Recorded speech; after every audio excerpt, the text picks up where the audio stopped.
Welcome back to the deep dive. Today our mission is pretty laser focused. We are tearing into the results from the Open ASR Leaderboard.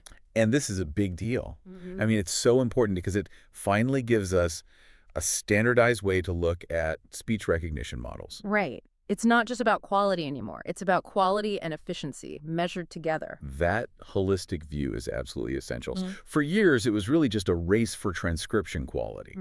But, if a model takes an hour to process a 5-minute audio clip, it's basically useless for most real-world applications. So that's why we have these two core metrics. Let's unpack those. First, there's Word error rate. Exactly. That's your quality score. The lower that number, the fewer mistakes, the better the transcription. Pretty straightforward. And then you get the really interesting one, RTFx. The inverse real-time factor. Yep, and that measures inference speed. So a higher number means it's faster, lower latency. And putting those two side by side just immediately exposes that classic conflict, right? The accuracy versus efficiency trade-off. It's the jack of all trades problem in machine learning, and you see it so clearly here. Okay, so let's start with the models that are just built for pure quality, the accuracy specialists. When you look at the top of the leaderboard, what kind of architectures are we seeing? Well, they are consistently using some very heavy-hitting tech. We're talking conformer encoders paired up with these really sophisticated LLM-based decoders. So they're injecting deep language understanding right into the process. Exactly. That's how they get the edge on nuance and context. And it works. And the result? What do they achieve? They deliver the best average wear, bar none. The number one model, NVIDIA Canary Quinn 2.5B, gets an average wear of 5.63. That is just superb accuracy. But all that complexity has to come at a cost. A big cost. The sources are really clear on this. They say these models are significantly slower. That top-ranked Canary Quinn model, its RTFx is only 418.28. Which sounds fast, but in this context, it's actually kind of sluggish. Right. So now let's flip it. What if you prioritize raw speed? Throughput. You're looking at the efficiency specialists.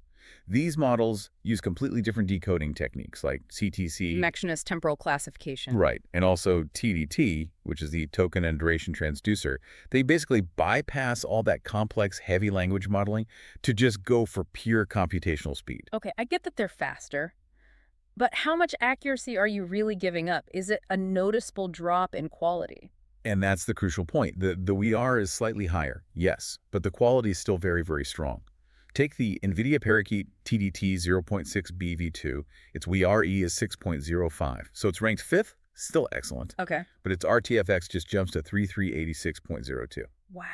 Okay, that's not a small difference. That's almost an order of magnitude faster. It's a massive difference. And that's what makes these models so attractive for certain use cases. So you're talking about things like processing a long conference call or a 2-hour interview, something where you can't wait minutes for a transcript. Exactly. The fastest one on the board, the NVIDIA Fast Conformer CTC Large, hits a staggering RTFX of over 6,300. 6399.25, yeah. For long form, for offline processing where that kind of efficiency is king, these models just win. Speed is the bottleneck, not shaving off half a percentage point on wear.